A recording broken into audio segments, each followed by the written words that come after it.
할렐루야. 오늘도 새벽을 깨우시며 주님께 나오신 귀한 사모님들을 환영하고 축복합니다. 바울은 2차 전도 여행 중에 데살로니가 교회를 개척하였습니다. 이 데살로니가 교회, 사실은 바울이 이 데살로니가 교회가 있는 그리스 쪽으로 오기보다는 인간적인 마음으로는, 본인의 생각으로는 터키로부터 소아시아를 거쳐 이 아시아로 가기를 원했습니다. 그러니까 동쪽으로 가기를 원했다는 거죠. 그러나 사람의 생각과 하나님의 생각은 다를 때도 있습니다. 그래서 환상 중에 마게도냐 사람이 건너와서 우리를 도우라 이렇게 했는데, 마게도냐의 주 도시가 어디인가? 바로 데살로니가입니다. 그래서 그 데살로니가에 이 바울이 교회를 개척하였는데, 그런데 그만 이 데살로니가에서 헬라파 유대인들에 의하여 이제 고발과 고소를 당하고 그 데살로니가 교회를 떠나지 않을 수 없는 상황에 처하게 되었습니다. 그래서 이 바울이 데살로니가 교회에 6개월도 채 양육을 하지 못하고, 이 개척된 교회를 섬기지 못하고 세우지 못하고 그만 이 데살로니가 교회를 빠져나와서 지금은 고린도라고 하는 교회를 개척하며 그곳에서 편지를 써서 보낸 것이 바로 데살로니가 전서입니다. 그런데 데살로니가 전서 2장을 읽어보면 저희가 이런 느낌을 받을 수 있습니다. 지금 바울이 자기 자신을 변론하고 있구나, 자기 자신을 변호하고 있구나, 이런 느낌을 받을 수 있습니다. 이런 느낌을 왜 받느냐 하면은 바로 이 자기가 개척한 교회에 거짓 소문을 퍼뜨리는 이러한 헬라파 유대인들이 그 도시에 가득하면서 이 교회를 흔들고 있었기 때문입니다. 바울이 우상을 버리고 살아계신 하나님께 돌아와 창조주 하나님만 섬기라고 이 데살로니가 교회를 가르쳤는데, 이러한 가르치는 이러한 것이 문제가 되는 게 없는데, 그럼 왜 이 도시에 있었던 헬라파 유대인들은 이렇게 그리스도의 교회인 데살로니가 교회를 섬기는 이 목회자, 바로 이 바울의 가르침을 그렇게 극도로 싫어했는가? 이 부분을 먼저 저희가 이해를 해야 됩니다. 아무도 이유 없이 괴롭히는 사람은 없습니다. 물론 아이들 가운데는 이유 없이 그냥 장난치고 이런 저기가 있지만, 다 따지고 보면 그 안에 동기가 있기 마련입니다. 어떠한 작용을 하는 데는 그 동기가 있기 마련인데, 왜 그러면은 이 헬라파 유대인들은 바울의 선교를 방해하려고 했는가? 이 안에는 어떠한 동기가 있었는가? 바로 이 바울의 가르침을 왜 싫어했는가? 이러한 것을 저희가 이해해야 합니다.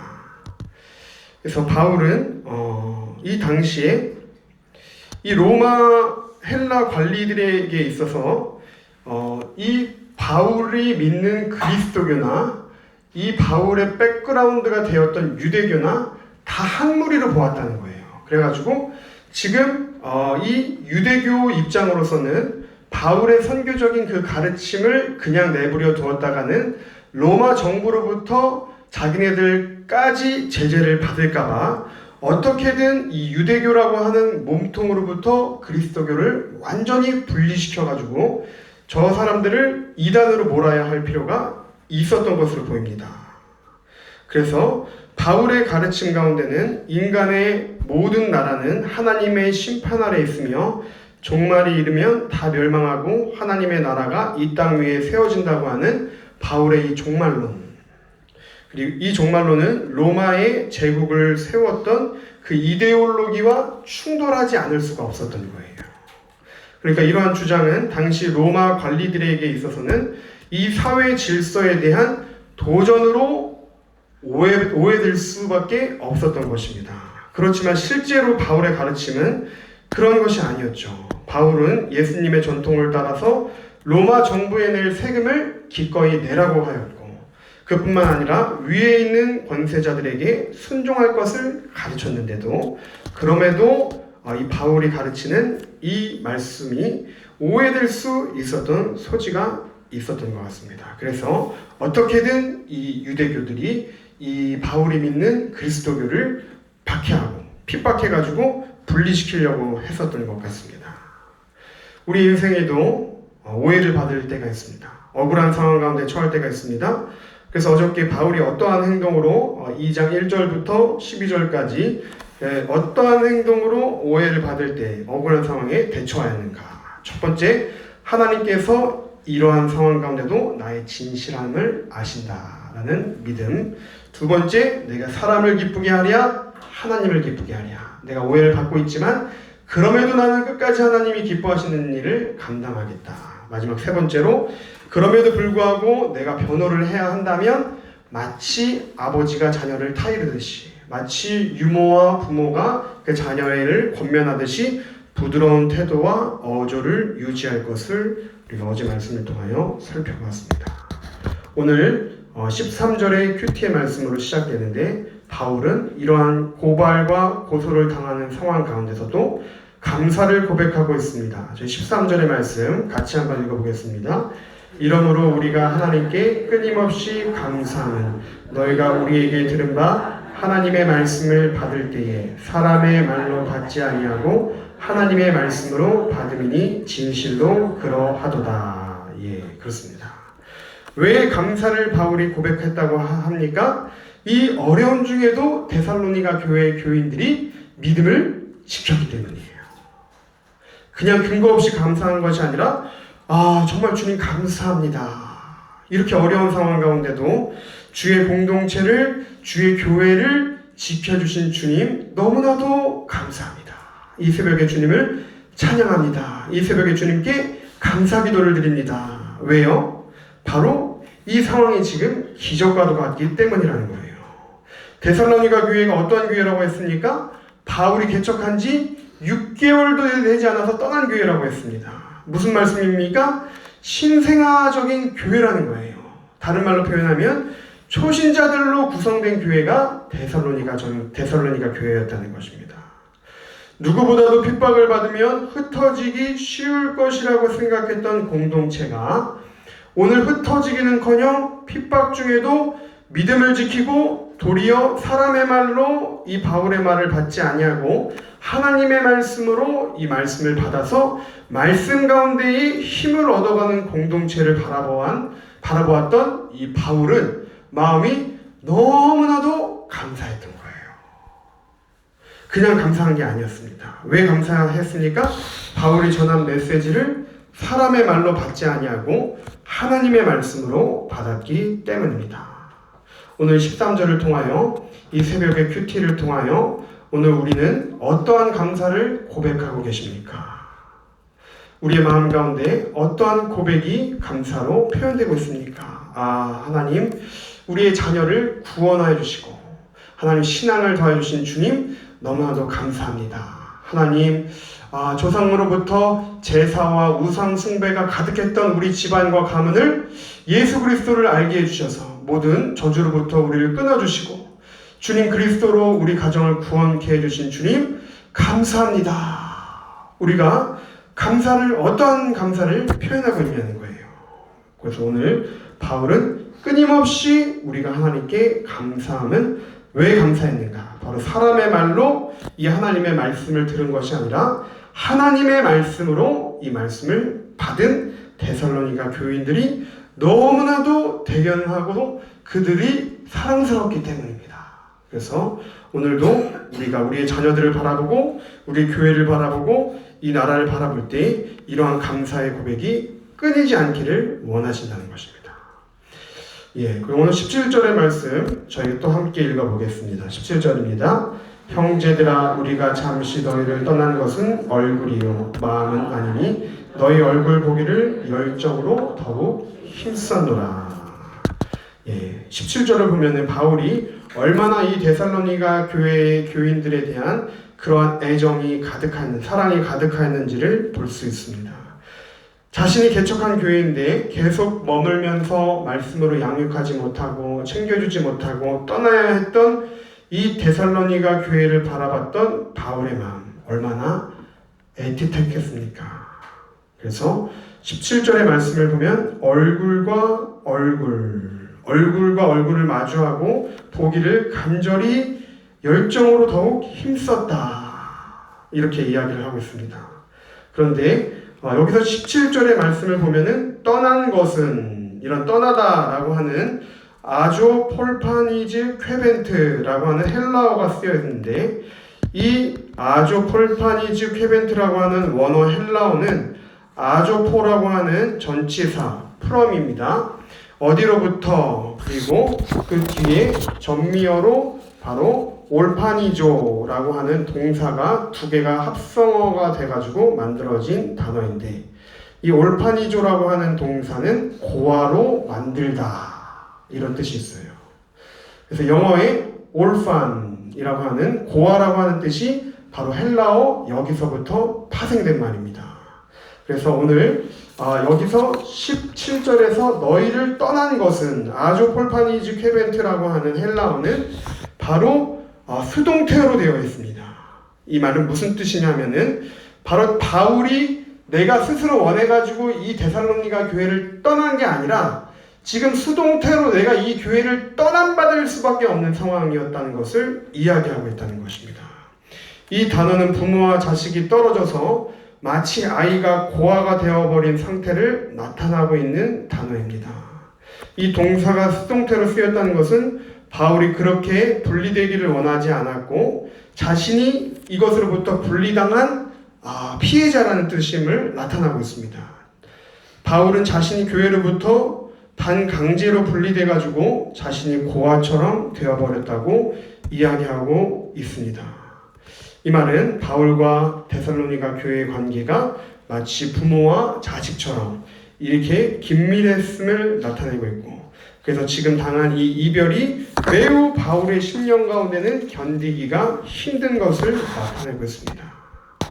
그럼과 동시에 누가 우리를 분리시켜 놓았는가? 바울이 15절에 누가 우리를 분리시켰는지 이야기하고 있습니다. 15절도 한번 같이 읽어보겠습니다. 유대인은 주 예수와 선지자들을 죽이고 우리를 쫓아내고 하나님을 기쁘게 하지 아니하고 모든 사람에게 대적이 되어. 그러니까 이제 유대인들이, 헬라파 유대인들이 바울을 고발했어요. 그런데 이제는 거꾸로 바울이 헬라파 유대인들을 고발하고 있는 것입니다. 누가 우리를 분리했습니까? 바로 유대인입니다. 15절에 분명하게 바울이 유대인들을 고발하고 있습니다. 그래서 하나님의 사람으로부터 우리가 비난받을 행동을 하면 안 됩니다. 왜냐하면 하나님의 사람이 이렇게 그들을 비난하게 되면 아주 무섭게 비난한다는 거예요.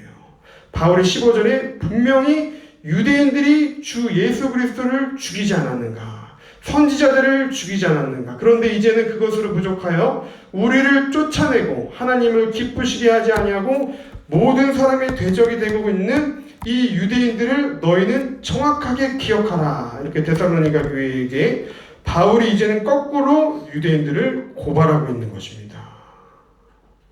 그래서 이 바울의 고발의 그 어조가 매우 격렬함을 봐서 바울이 얼마나 마음이 아팠는지, 바울이 얼마나 마음이 힘들었는지를 저희가 살펴볼 수 있습니다. 바울의 선교를 중단시키고 그의 교회를 고난에 빠뜨린 데 결정적인 역할을 한 이 유대인들을 바울은 정말 용서하기가 어려웠던 것 같아 보입니다. 그러면서 데살로니가전서 2장 18절에 보면은 그러므로 나 바울은 한 번, 두 번 너희에게 가고자 했으나 사탄이 우리를 막았도다. 여기서 사탄이 누구입니까? 바로 유대인들이죠. 그래서 유대인들이 바울이 다시 데살로니가 교회의 그 도시 안에 들어가기를 원했지만 들어오지 못하게 막았어요. 너 들어오면은 데살로니가 교회를 허물을 거야. 너 여기 다시 들어오지 않기로 했지? 이러면서 계속 바울이 데살로니가 교회를 가기를 원했는데 들어오지 못하게 막은 이 유대인들을 바울은 잊을 수가 없었던 것입니다. 그래서 여기서 바울이 비난하는 사람들은 전체적인 유대인을 이야기하는 것이 아니라 바로 헬라 도시에 보편적으로 존재하는 복음을 적극적으로 반대하였던 유대인들을 바로 고발하였던 것을 오늘 볼 수 있습니다. 유대인들이 복음을 막으려고 한 것은 그들이 이제 이 기독교와 유대교가 완전히 분리되기 전 로마인들이 유대교의 한 분파로 그리스도교를 이해했기 때문이라고 제 설교 서두에 말씀드렸습니다. 바울이 로마의 심판과 황제 이외에 다른 임금 예수를 전해 이것이 문제가 되면 유대교 전체가 로마로부터 공격을 당할까봐 염려했기 때문에 이들은 유대인들은 교회가 자신들이 인정하지 않는 유대교 이단이라는 점을 적극적으로 홍보하기 위해서 발벗고 교회를 공격하였습니다. 그래서 그러나 이러한 고발과 고소의 상황 가운데서도 바울은 믿음으로 이 데살로니가 교회 공동체가 굳건하게 세워지기를 바라였습니다. 얼마나 이들을 향하여 간절하게 기도와 눈물과 편지와 또 실제로 방문하기까지 원하였는데 방문은 성사되지 못하였습니다. 그래서 디모데를 통하여, 인편을 통하여 또 지미 편지를 통하여 이렇게 이 교회를 끝까지 건면하였던 바울의 마음을 볼 수 있습니다. 바울에게 있어서 최고의 기쁨과 최고의 명예는 무엇이었을까요? 바로 바울이 자신이 양육한 바로 그리스도인들이었습니다. 그것을 어디서 알 수 있는지 19절, 20절 마지막으로 함께 읽고 오늘 말씀을 맺겠습니다. 우리의 소망이나 기쁨이나 자랑의 면류관이 무엇이냐? 그가 강림하실 때 우리 주 예수 앞에 너희가 아니냐? 너희는 우리의 영광이요 기쁨이니라. 영광, 기쁨, 자랑의 면류관 등은 운동, 스포츠에서 가져온 비유적인 언어입니다. 여기서 자랑의 면류관은 이 마라톤을 하고 나서 1등을 한 사람에게 바로 주어지는 승리의 월계관을 상상해 볼 수 있습니다. 그리스도께서 다시 이 땅 가운데 강림하실 때에 바울에게 있어서 그의 자랑의 면류관은 무엇인가? 바로 너희 데살로니가 교인들이라는 것입니다. 데살로니가 교회라는 것입니다. 다른 말로 오늘날로 표현하면 우리 수지 소망교회 성도님들이시라는 것입니다. 어려운 중에 핍박 중에 고난 중에 믿음이 잃지 아니하고 끝까지 새벽을 깨우며 주의 제단 앞에 나와 우리의 가정과 자녀와 또 특별히 이 교회와 이 교회 갈 길 위에 우리가 끊임없이 중보하는 우리들이야말로 하나님께서 우리에게 허락하신 자랑의 면류관이요 우리 주께서 그리스도께서 강림하실 때 우리가 받을 승리의 면류관이라는 것입니다. 그래서 우리 교회가 불시험을 당했으나 성도들이 잘 인내하였고 사람의 말로 하나님의 말씀을 듣지 아니하고 하나님의 말씀으로 주의 말씀을 끝까지 우리가 믿고 신뢰하며 나아가는 저희들이야말로 그리스도의 재림 때에 자신의 사역에 우리의 사역에 열매가 있게 될 것을 확신합니다. 그래서 바울은 이 데살로니가 교회의 성도들이야말로 그의 마음속에 소망이요 그리고 영광이라고 이야기하고 있습니다. 그렇습니다. 바울이 이처럼 그들을 자랑스러워했던 것은 어떠한 이유 때문이었을까요? 그들이 환난 가운데도 주님을 끝까지 신뢰하였기 때문이다. 오늘도 우리가 우리의 상황 가운데 하나님 먼저 감사를 선포했으면 좋겠습니다. 하나님 우리에게는 지금 불평적인 상황도 분명히 있지만 그러나 돌이켜보면 주님의 사랑으로 인하여 감사할 거리가 넘쳐남을 우리가 잊지 않게 해주십시오. 우리 가정과 자녀를 세우신 또 이 교회를 세워가실 주님을 미리 인하여 감사의 고백을 선포합니다. 주님, 이 새벽에 우리의 감사 찬양 예배를 기뻐 받아 주시옵소서. 그리고 우리의 어떠한 각 사람의 고난과 어려운 환경 가운데도 우리가 끝까지 주님을 바라볼 때에 주님께서 우리에게 면류관을 씌워주시는 분이라는 거예요. 그래서 그것을 우리가 끝까지 바라보고 믿음을 잃지 아니하고 오늘 우리에게 주어진 하루를 또 이번 한 주를 승리하실 수 있는 귀한 성도님들이 되시기를 간절히 축복합니다.